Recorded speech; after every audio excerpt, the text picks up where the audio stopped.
These journals hold like 6 years of failed hopes and dreams. There are goals in here that never happened and old versions of me that thought life was supposed to move a lot faster than it did. The internet says that if you're not a millionaire by 22, that you already failed. And we've been told in our 20s that they're the most valuable years and that the clock is ticking. And if you are not moving fast enough, then you're already losing. I truly feel like that is one of the most dangerous lies that the internet has ever sold you. Rushing to make it before 25, that's not ambition. That is how you build a life that collapses at 30. So I want to show you exactly why you really aren't behind, and why the standards that we measure ourselves against are for the most part unrealistic.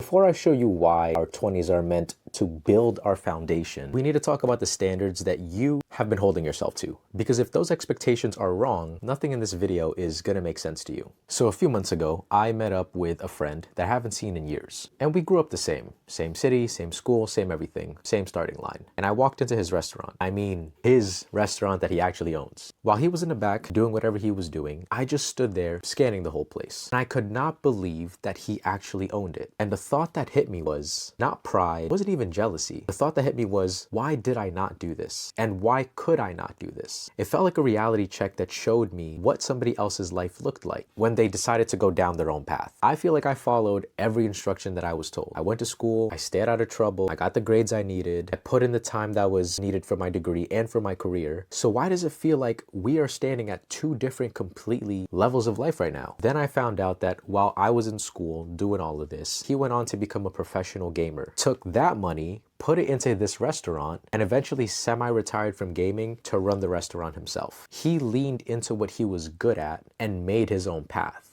And that path started while we were in like middle school or early high school. That moment taught me that I had been keeping score against somebody who wasn't even doing the same things as me. And when you compare two completely different life paths, of course, you're gonna feel behind.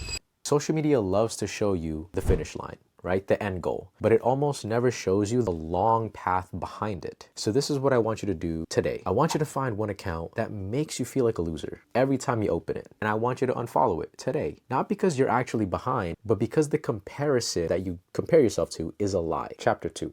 Maybe now you know that your standards of comparison are wrong, but that still doesn't fix the feeling inside your chest, right? You still wake up wondering if your time is running out. So we need to talk about what your current struggles are actually doing to you right now. Here's the thing that nobody tells you about every person who built something real. Their best years didn't start at 22. They started because they were 22. Remember that your 20s are not the main event. They honestly really shouldn't be. They are the ugly working phase. And in that working phase, you're gonna have a confusing job, an awkward failure, moments that you feel behind. All of that eventually makes somebody interesting by the time they hit like 35. It's what gives them something real to say. The guys who make it at 21, they often look amazing from the outside. Like, yeah, you're so young and successful and all that stuff. Wow, look at you. But a lot of them are quietly falling apart by 28 because they skip the part where the character gets built. They have the money, they have it all, but not the foundation under it. So yes, I feel like your struggle does have a purpose. It's building the part of you that can actually hold on to something real later. Chapter 3.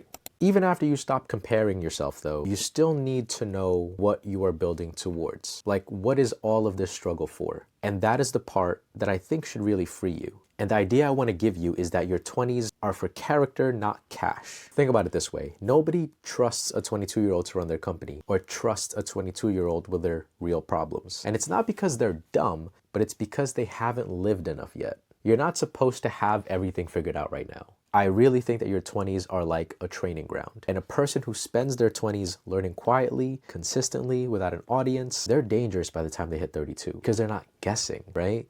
They're drawing from real world experiences, which is something that you can't really take away. So I urge you to stop asking yourself how much you're worth at this point. And you got to start asking yourself what you're actually learning. You want to pick one skill, one habit, one book, something not really glamorous, and commit to it for the month. And you're not doing that for clout, you're doing that for you. That, I believe, is the foundation that nobody can see yet, but you're gonna see it eventually. And at some point, everyone else is gonna see it. So you don't need to be a millionaire at 22, trust me. Almost nobody who builds anything real did it that young, without years of practice, without years of learning, years of failure behind them. So remember that your struggles are actually doing something. The learning, the failing, the trial and error, they are building you up. You aren't behind, you're just 22 or 24 or 28 or whatever age you're at right now. And that's where you have to take it from. And now you know the comparison game, and that doesn't really do much for you. And your hard years are building the best version of yourself. But none of that matters if you're still killing your own momentum. Because knowing you're not behind is one thing, but it doesn't mean anything if you're also not moving.